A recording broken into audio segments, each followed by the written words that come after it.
Sidang cerai presenter Nadia Mulya melawan Dustin Mirjaya kembali digelar di Pengadilan Negeri Jakarta Selatan kemarin siang.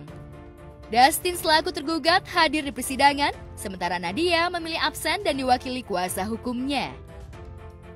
Dalam sidang beragendakan mendengar jawaban dari pihak tergugat, Dustin menyampaikan jawaban atas gugatan cerai Nadia secara tertulis.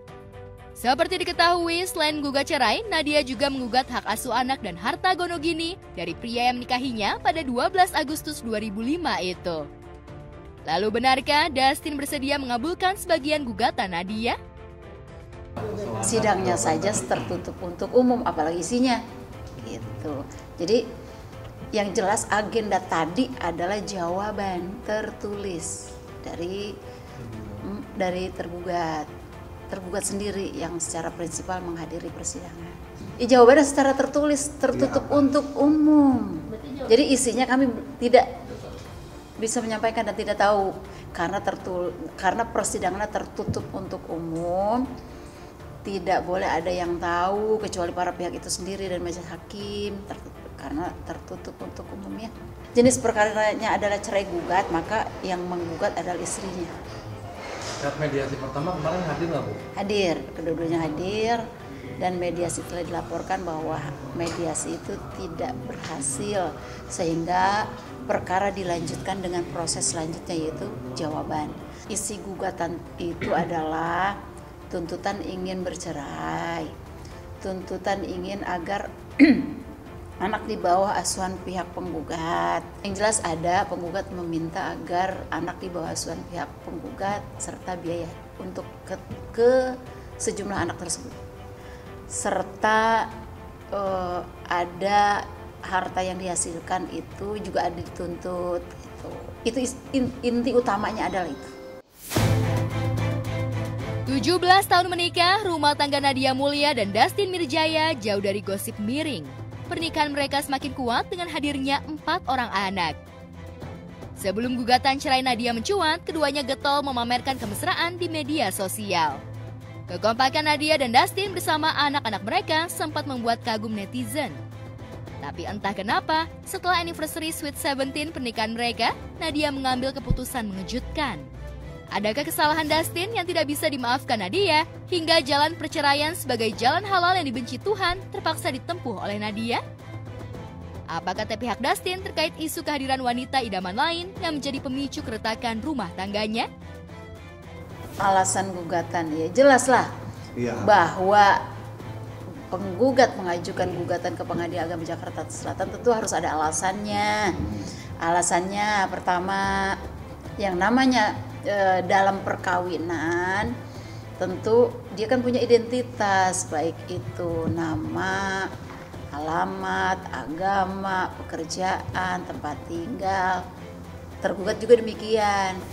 Terus selama proses hubungan perkawinan kan mereka udah terikat perkawinan, kapan nikahnya, terus di mana tinggal, terus sudah punya anak atau belum, terus ada peristiwa dalam kehidupan keduanya. Nah itu isinya. Peristiwanya apa? Ya peristiwanya kami tidak bisa menyampaikan karena ini tertutup untuk umum. Baik.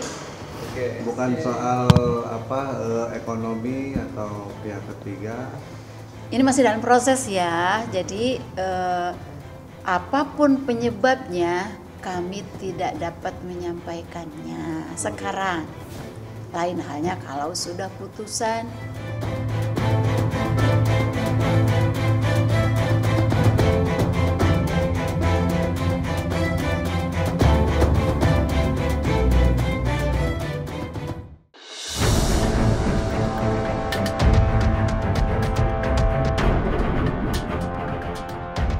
Masih di Pengadilan Agama Jakarta Selatan, Rabu lalu juga terjadi drama yang tak kalah seru terkait perceraian komedian Ronald Surapraja dan Seruni Purnamasari. Gugatan cerai Ronald yang dikabulkan majelis hakim ternyata menciptakan polemik baru. Jumat 23 Desember lalu, Ronald mengajukan kasasi atas putusan banding Pengadilan Agama Jakarta Selatan terkait nafkah anak dan harta gonogini.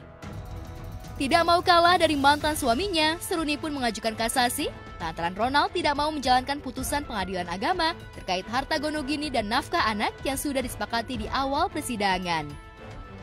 Benarkah Ronald yang sebelumnya bersedia memberikan nafkah kepada kedua anaknya sebesar 90 juta sebulan, meminta keringanan menjadi 10 juta sebulan? Hari ini kami, kuasa hukum dari Ibu Seruni, mengajukan kasasi atas putusan Pengadilan Tinggi Agama. Jadi itu agenda hari ini yang kita lakukan di Pengadilan Agama Jakarta Selatan. Baik. Kenapa kemudian Mbak Runi ini mengajukan kasasi? Karena Pak Ronald sebenarnya mengajukan kasasi lebih dulu. Pak Ronald sudah mengajukan kasasi sejak hari Jumat. Hari Jumat sudah mengajukan kasasi. Kemudian kami berdiskusi dan kami memutuskan untuk mengajukan kasasi juga. Yang dimintakan banding itu tidak hanya ini saja sebenarnya. Ada nafkah anak. Nafkah anak itu Pak Ronald itu menulis 20 juta. Begitu. Tapi kemudian per anak ya. Tapi kemudian Pak Ronald menganulir, menginginkan hanya 10 juta. Begitu. Per anak. Jadi 20 juta untuk 2 orang anak. Selain meminta keringanan kewajiban nafkah anak, kasasi Ronald juga menolak memberikan aset properti berupa sebidang tanah dan rumah di Jakarta Selatan yang bernilai puluhan miliar. Menurut kubu Ronald, sebidang tanah itu dibeli saat dirinya belum menikah dengan Seruni, hasil kerja kerasnya menjadi presenter dan komedian. Tapi dalam gugatan balik kasasi yang diajukannya, pihak Seruni menegaskan tanah itu memang dibeli oleh Ronald sebelum pernikahan, tapi bangunan rumah yang berdiri di atasnya dibangun setelah terjadinya pernikahan. Satu lagi terkait rumah yang selama ini ditinggali bersama. Rumah itu dibangun semasa perkawinan, gitu ya. Tanah memang dibeli sebelum menikah, tapi bangunan dibangun itu semasa perkawinan. Itu artinya menurut hukum jelas bahwa itu adalah harta gonogini. Kami bisa membuktikan dari surat izin membangun ya, IMB itu. Itu jelas semasa perkawinan, setelah menikah baru kemudian membangun. Nah itu artinya jelas itu harta gonogini. Kalau kemudian pihak Pak Ronald mengklaim membangun itu uang dari Pak Ronald, ya tinggal dibuktikan saja. Mana apa bukti bahwa uang itu dari Pak Ronald? Yang pasti rumah dibangun semasa perkawinan. Nah itu kemudian yang menjadi alasan baru ini mengajukan kasasi.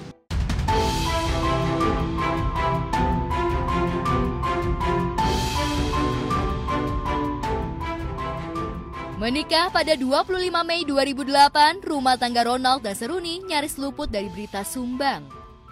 Dari pernikahan itu, Ronald dan Seruni beroleh sepasang buah hati yang tampan dan cantik. Bahkan di media sosial, Ronald sering menulis caption romantis untuk sang istri. Namun pada 21 Maret lalu, 2 bulan sebelum anniversary pernikahan mereka yang ke-14, Ronald mendadak menggugat cerai Seruni. Lalu benarkah setelah gugatan cerainya dikabulkan, Ronald belum membayar uang mut'ah dan idah kepada Seruni? Nafkah masa idah itu waktu itu diputus oleh Pengadilan Agama Jakarta Selatan hanya 30 juta gitu ya. Tapi kemudian oleh Pengadilan Tinggi dirubah menjadi 450 juta. Nah, sedangkan mut'ah di tingkat pertama Pengadilan Agama Jakarta Selatan itu 50 juta. Dan kemudian oleh Pengadilan Tinggi dirubah besarnya menjadi 1,7 miliar sekian. Ini memang permohonan dari Mbak Runi. Kenapa ini permohonan dari Mbak Runi? Karena sebenarnya Pak Ronald menuliskan angka-angka ini dalam permohonannya gitu loh. Memang semula ini kehendak Pak Ronald dan kemudian Pak Ronald menganulir saat di Pengadilan Agama Jakarta Selatan dan kemudian diaminilah, disetujui oleh Pengadilan Agama Jakarta Selatan. Begitu. Nah, Mbak Runi tentu keberatan karena itu permintaan Pak Ronald sendiri mengajukan angka tadi ya 450 juta nafkah selama masa iddah selama 3 bulan, kemudian 1,7 miliar sekian juga itu permintaan dari Pak Ronald.